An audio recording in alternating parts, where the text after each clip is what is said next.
Yes, a cranky dog or cat is petulant. Now, David, it is an absolute pleasure being part of this show every night. You know, we'd almost do it for the love of it, but the salary helps. Salary does help. Money helps the world go round. And I'm going to look at the word salary because, quite surprisingly, it's linked to the word salt. And the reason being is because the Latin word salarium, S-A-L-A-R-I-U-M, meant salt allowance. And that's where the word salary comes from salarium. The Roman soldiers were actually paid in salt, which seems almost counterintuitive these days.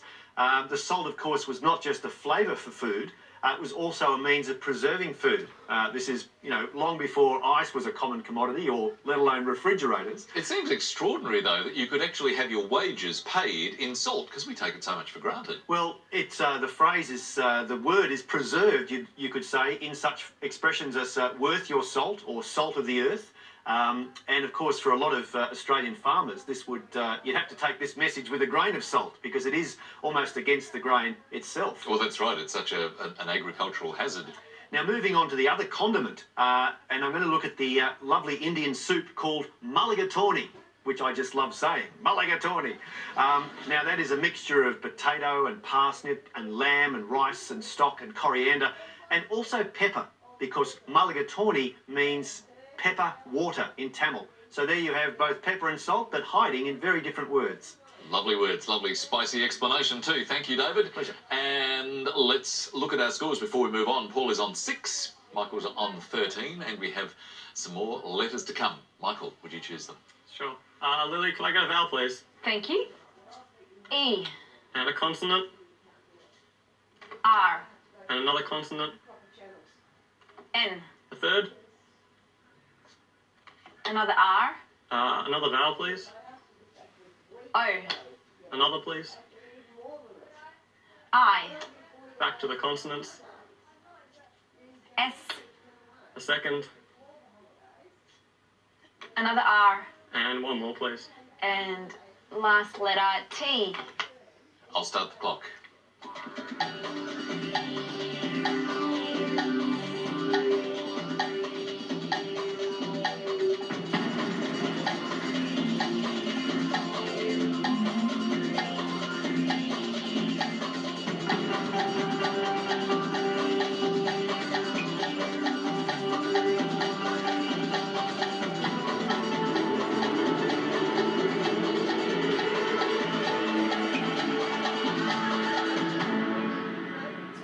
How did that mix deliver for you, Michael? I think I have a scary 7.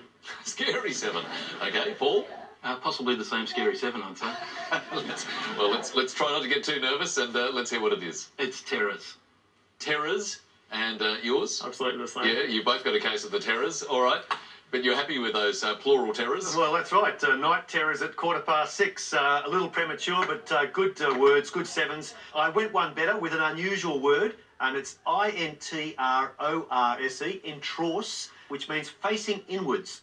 It is an unusual word. I've never heard it before. Well, you've heard it here first. So, well done, David, but very solid scores for Paul and Michael, 7 points each.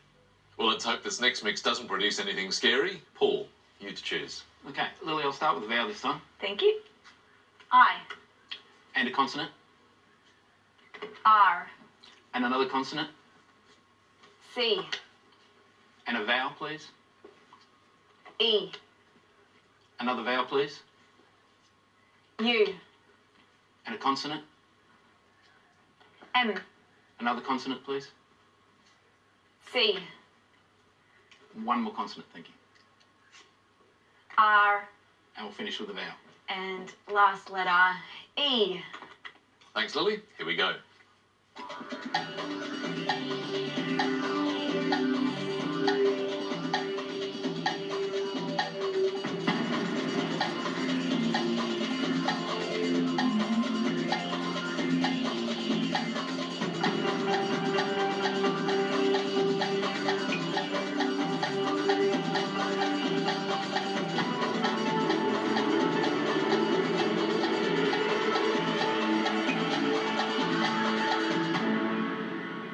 How many from that mix, Paul? Just a 4. Just a 4. And what about you, Michael? 5. Let's start with the 4, Paul. Mice. And your 5? Cura. Could you spell that, please? C-U-R-A. R-A-R. Cura. What do you think, David? The good news, Michael, the dictionary likes cura. Well done, a good 5 points.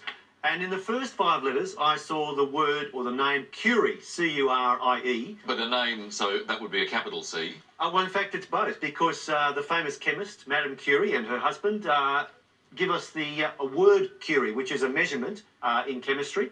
And I was thinking along chemical lines as a consequence and saw cerium, C-E-R-I-U-M, which is a chemical element. It sounds like something that ought to come out of a cereal packet. Well, in fact, it is named after the Roman god of harvest, so there is a link. And the other word that is also chemical and 8 letters long is mercuric, M-E-R-C-U-R-I-C. Great find. But well done, Michael, as well. Very solid 5 points. Well, no one scored in the last numbers round. It was a tough one. So, Michael, how should we go this time? I think 6 small, please. 6 small, okay. 6 small. Wow. Thanks, Michael. Instant bravery. It is quite brave, isn't it? Here we go. 6 smalls. 5, 8, 7, 7, 1, 8. And the target number, 861. Let's see if we can get there.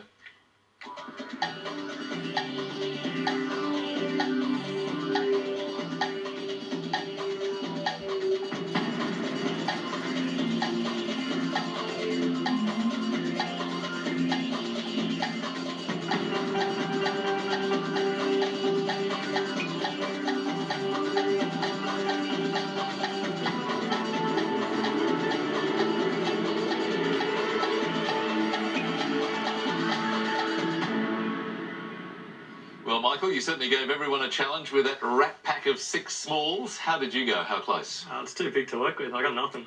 Nothing from you, Paul? Nowhere near it. Nowhere near as well. Lily, that little rat pack's hard to manage. Did you manage to herd them into shape? Well, you're not wrong there. It was quite difficult. I managed to get there in the end. I've talked about this before, where my approach to bigger numbers like this is, when I have 6 smalls, is try to make a 10 and try to get close to the 86. That didn't work because there wasn't an easy way to make a 10. So I tried dividing this by 7 or an 8, and as it turns out, it's divisible by 7. So 861 is divisible by 7. Oh, It that's is. handy. So 861 divided by 7 is 123, and that becomes our new target number. Now, and this is how you get to 123. 8 plus 8 is 16. 16 multiplied by 7 plus 1, which is 8, is 128. Minus 5 is 123, which is the target number that we wanted. And so multiply that by 7 is 861. Ooh. Fantastic work, Lily. Well done. But no score for Michael or Paul in that round. So Paul's on 13, Michael's on 25. Another break coming up, another word mix for you. This time, audio leg. And your clue sounds like a wooden phone. See you very soon.